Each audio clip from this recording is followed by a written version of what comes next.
On behalf of the General Assembly, I have the honor to welcome to the United Nations His Excellency Donald Trump, President of the United States of America, and to invite him to address the Assembly. You have the floor, sir.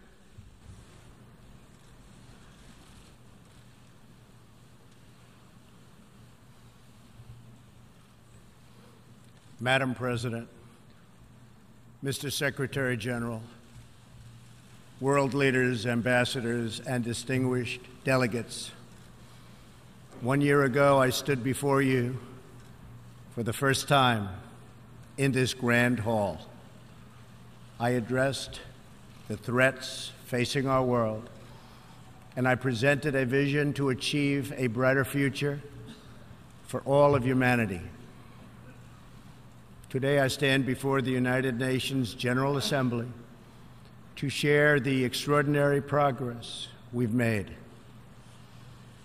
In less than 2 years, my administration has accomplished more than almost any administration in the history of our country. America's so true.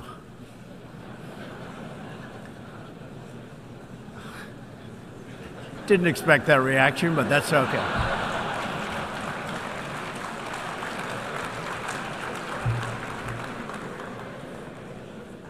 America's economy is booming like never before. Since my election, we've added $10 trillion in wealth. The stock market is at an all-time high in history, and jobless claims are at a 50-year low. African American, Hispanic American, and Asian American unemployment have all achieved their lowest levels ever recorded. We've added more than 4 million new jobs, including 500,000 manufacturing jobs. We have passed the biggest tax cuts and reforms in American history. We've started the construction of a major border wall, and we have greatly strengthened border security. We have secured record funding for our military, $700 billion this year and $716 billion next year. Our military will soon be more powerful than it has ever been before. In other words, the United States is stronger, safer, and a richer country than it was when I assumed office less than 2 years ago. We are standing up for America and for the American people, and we are also standing up for the world. This is great news for our citizens and for peace-loving people everywhere. We believe that when nations respect the rights of their neighbors and defend the interests of their people, they can better work together to secure the blessings of safety, prosperity, and peace. Each of us here today is the emissary of a distinct culture, a rich history, and a people bound together by ties of memory, tradition, and the values that make our homelands like nowhere else on earth. That is why America will always choose independence and cooperation over global governance, control, and domination. I honor the right of every nation in this room to pursue its own customs, beliefs, and traditions. The United States will not tell you how to live or work or worship. We only ask that you honor our sovereignty in return. From Warsaw to Brussels to Tokyo to Singapore, it has been my highest honor to represent the United States abroad. I have forged close relationships and friendships and strong partnerships with the leaders of many nations in this room, and our approach has always yielded incredible change. With support from many countries here today, we have engaged with North Korea to replace the specter of conflict with a bold and new push for peace. In June, I traveled to Singapore to meet face-to-face with North Korea's leader, Chairman Kim Jong-un. We had highly productive conversations and meetings, and we agreed that it was in both countries' interest to pursue the denuclearization of the Korean Peninsula. Since that meeting, we have already seen a number of encouraging measures that few could have imagined only a short time ago. The missiles and rockets are no longer flying in every direction. Nuclear testing has stopped. Some military facilities are already being dismantled. Our hostages have been released, and as promised, the remains of our fallen heroes are being returned home to lay at rest in American soil. I would like to thank Chairman Kim for his courage and for the steps he has taken, though much work remains to be done.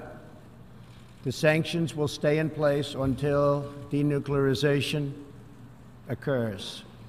I also want to thank the many member states who helped us reach this moment, a moment that is actually far greater than people would understand, far greater, but for also their support and the critical support that we will all need going forward. Special thanks to President Moon of South Korea, Prime Minister Abe of Japan, and President Xi of China. In the Middle East, our new approach is also yielding great strides and very historic change. Following my trip to Saudi Arabia last year, the Gulf countries opened a new center to target terrorist financing. They are enforcing new sanctions, working with us to identify and track terrorist networks, and taking more responsibility for fighting terrorism and extremism in their own region. The UAE, Saudi Arabia, and Qatar have pledged billions of dollars to aid the people of Syria and Yemen, and they are pursuing multiple avenues to ending Yemen's horrible, horrific civil war. Ultimately, it is up to the nations of the region to decide what kind of future they want for themselves and their children. For that reason, the United States is working with the Gulf Cooperation Council, Jordan, and Egypt to establish a regional strategic alliance so that Middle Eastern nations can advance prosperity, stability, and security across their home region. Thanks to the United States military and our partnership with many of your nations, I am pleased to report that the bloodthirsty killers known as ISIS have been driven out from the territory they once held in Iraq and Syria.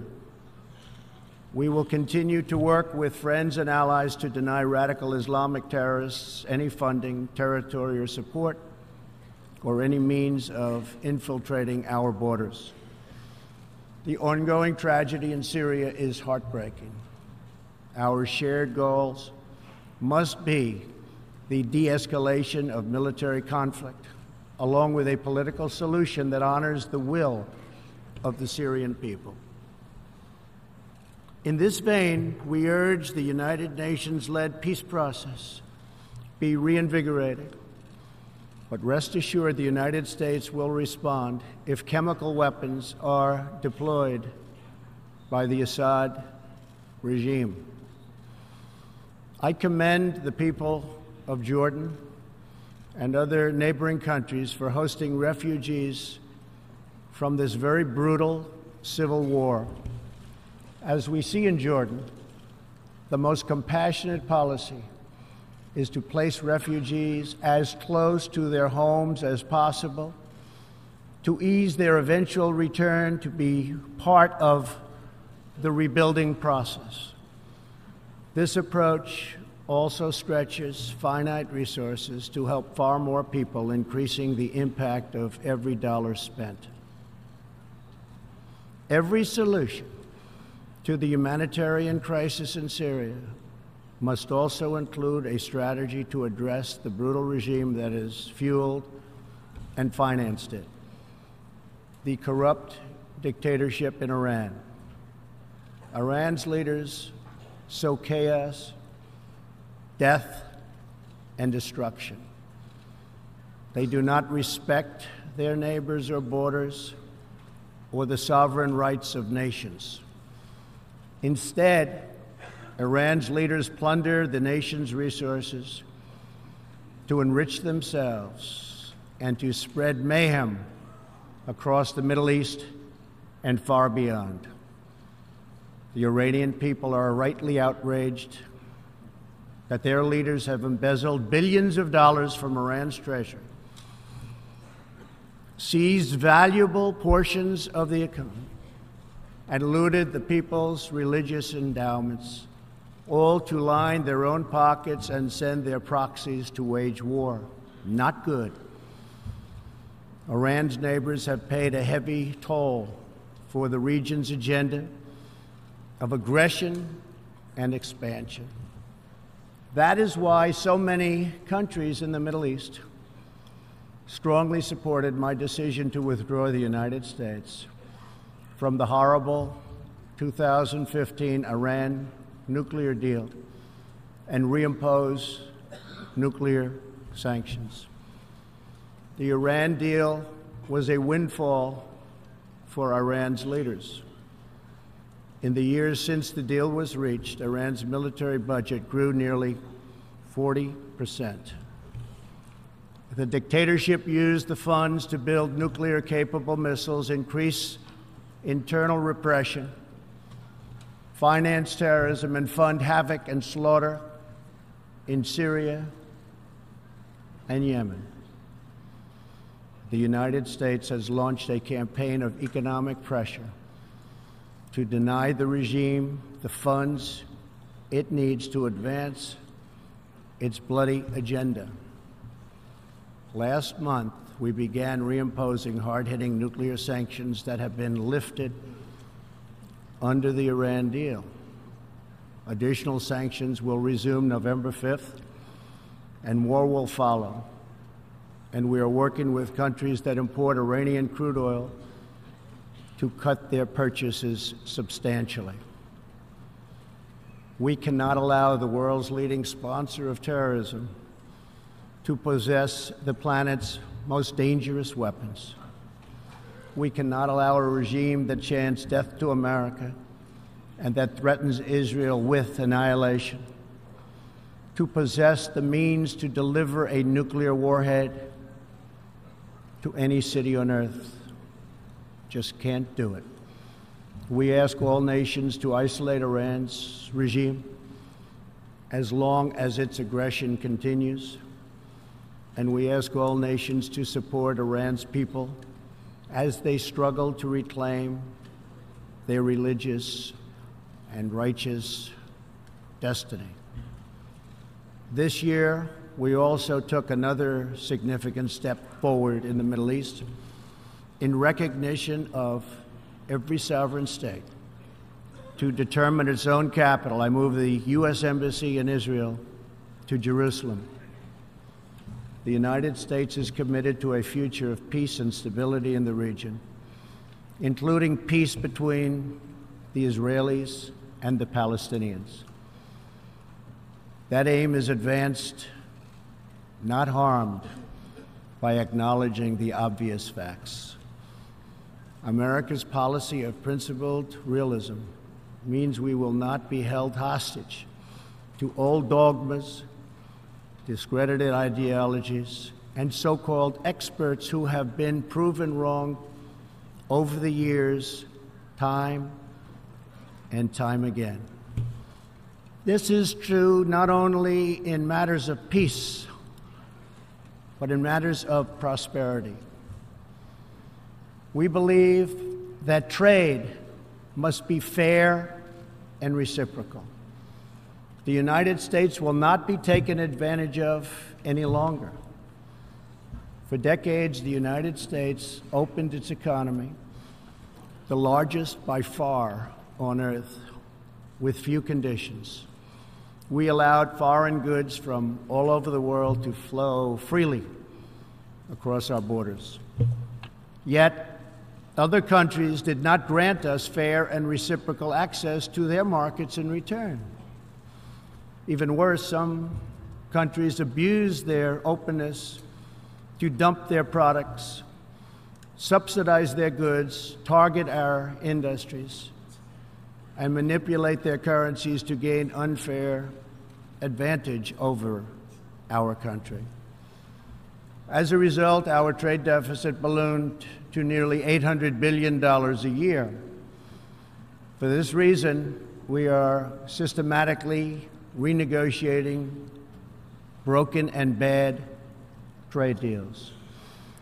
Last month, we announced a groundbreaking U.S.-Mexico trade agreement.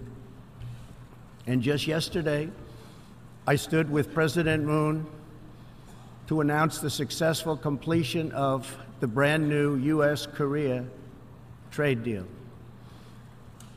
And this is just the beginning.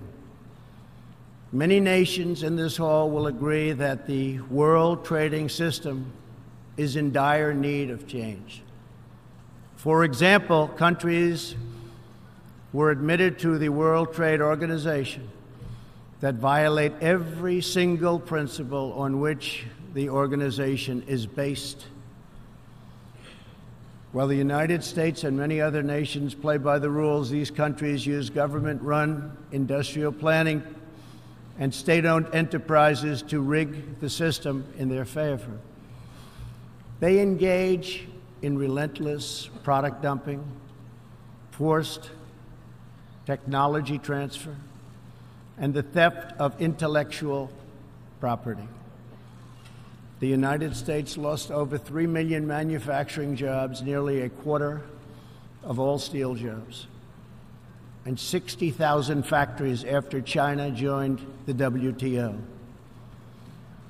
And we have racked up $13 trillion in trade deficits over the last 2 decades. But those days are over. We will no longer tolerate such abuse. We will not allow our workers to be victimized, our companies to be cheated, and our wealth to be plundered and transferred. America will never apologize for protecting its citizens. The United States has just announced tariffs on another $200 billion in Chinese-made goods, for a total so far of $250 billion. I have great respect and affection for my friend, President Xi, but I have made clear our trade imbalance is just not acceptable. China's market distortions and the way they deal cannot be tolerated. As my administration has demonstrated, America will always act in our national interests. I spoke before this body last year and warned that the UN Human Rights Council had become a grave embarrassment to this institution, shielding egregious human rights abusers while bashing America and its many friends. Our ambassador to the United Nations, Nikki Haley, laid out a clear agenda for reform, but despite reported and repeated warnings, no action at all was taken. So the United States took the only responsible course. We withdrew from the Human Rights Council, and we will not return until real reform is enacted. For similar reasons, the United States will provide no support in recognition to the International Criminal Court. As far as America is concerned, the ICC has no jurisdiction, no legitimacy, and no authority. The ICC claims near universal jurisdiction over the citizens of every country, violating all principles of justice, fairness, and due process. We will never surrender America's sovereignty to an unelected, unaccountable global bureaucracy. America is governed by Americans. We reject the ideology of globalism, and we embrace the doctrine of patriotism. Around the world, responsible nations must defend against threats to sovereignty, not just from global governments, but also from other new forms of coercion and domination. In America, we believe strongly in energy security for ourselves and for our allies. We have become the largest energy producer anywhere on the face of the earth. The United States stands ready to export our abundant, affordable supply of oil, clean coal, and natural gas. OPEC and OPEC nations are, as usual, ripping off the rest of the world. And I don't like it. Nobody should like it. We defend many of these nations for nothing, and then they take advantage of us by giving us high oil prices. Not good. We want them to stop raising prices. We want them to start lowering prices, and they must contribute substantially to military protection from now on. We are not going to put up with it, these horrible prices, much longer. Reliance on a single foreign supplier can leave a nation vulnerable to extortion and intimidation. That is why we congratulate European states such as Poland for leading the construction of a Baltic pipeline so that nations are not dependent on Russia to meet their energy needs. Germany will become totally dependent on Russian energy if it does not immediately change course. Here in the Western Hemisphere, we are committed to maintaining our independence from the encroachment of expansionist foreign powers. It has been the formal policy of our country since President Monroe that we reject the interference of foreign nations in this hemisphere and in our own affairs. The United States has recently strengthened our laws to better screen foreign investments in our country for national security threats. And we welcome cooperation with countries in this region and around the world that wish to do the same. You need to do it for your own protection. The United States is also working with partners in Latin America to confront threats to sovereignty from uncontrolled migration. Tolerance for human struggling and human smuggling and trafficking is not humane.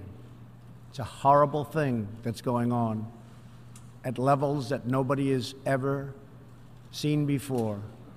It's very, very cruel. Illegal immigration funds, criminal networks, ruthless gangs, and the flow of deadly drugs. Illegal immigration exploits vulnerable populations, hurts hardworking citizens, and has produced a vicious cycle of crime, violence, and poverty. Only by upholding national borders, destroying criminal gangs, can we break this cycle and establish a real foundation for prosperity. We recognize the right of every nation in this room to set its own immigration policy in accordance with its national interests, just as we ask other countries to respect our own right to do the same, which we are doing. That is one reason the United States will not participate in the new global compact on migration. Migration should not be governed by an international body unaccountable to our own citizens. Ultimately, the only long-term solution to the migration crisis is to help people build more hopeful futures in their home countries, make their countries great again. Currently, we are witnessing a human tragedy, as an example, in Venezuela. More than 2 million people have fled the anguish inflicted by the socialist Maduro regime and its Cuban sponsors. Not long ago, Venezuela was one of the richest countries on earth. Today, socialism has bankrupted the oil-rich nation and driven its people into abject poverty. Virtually everywhere socialism or communism has been tried, it has produced suffering, corruption, and decay. Socialism's thirst for power leads to expansion, incursion, and oppression. All nations of the world should resist socialism and the misery that it brings to everyone. In that spirit, we ask the nations gathered here to join us in calling for the restoration of democracy in Venezuela. Today, we are announcing additional sanctions against the repressive regime, targeting Maduro's inner circle and close advisors.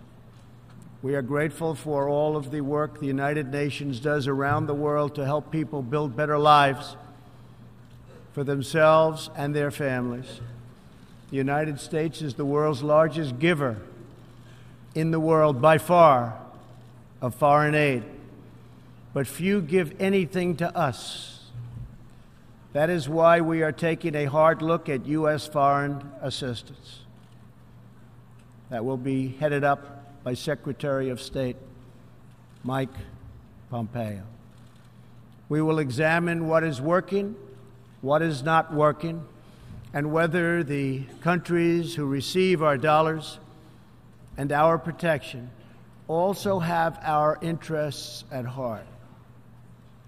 Moving forward, we are only going to give foreign aid to those who respect us and, frankly, are our friends.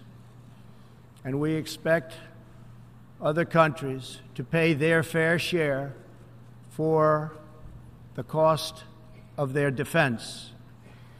The United States is committed to making the United Nations more effective and accountable. I have said many times that the United Nations has unlimited potential. As part of our reform effort, I have told our negotiators that the United States will not pay more than 25% of the UN peacekeeping budget. This will encourage other countries to step up, get involved, and also share in this very large burden. And we are working to shift more of our funding from assessed contributions to voluntary, so that we can target American resources to the programs with the best record of success. Only when each of us does our part and contributes our share can we realize the UN's highest aspirations. We must pursue peace without fear, hope without despair, and security without apology. Looking around this hall, where so much history has transpired, we think of the many before us who have come here to address the challenges of their nations and of their times. And our thoughts turn to the same question that ran through all their speeches and resolutions, through every word and every hope. It is the question of what kind of world will we leave for our children, and what kind of nations they will inherit. The dreams that fill this hall today are as diverse as the people who have stood at this podium, and as varied as the countries represented right here in this body are, it really is something. It really is great, great history. There is India, a free society, over 1 billion people, successfully lifting countless millions out of poverty and into the middle class.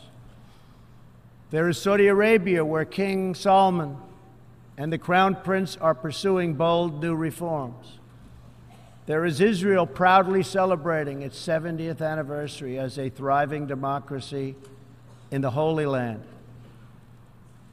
In Poland, the great people are standing up for their independence, their security, and their sovereignty.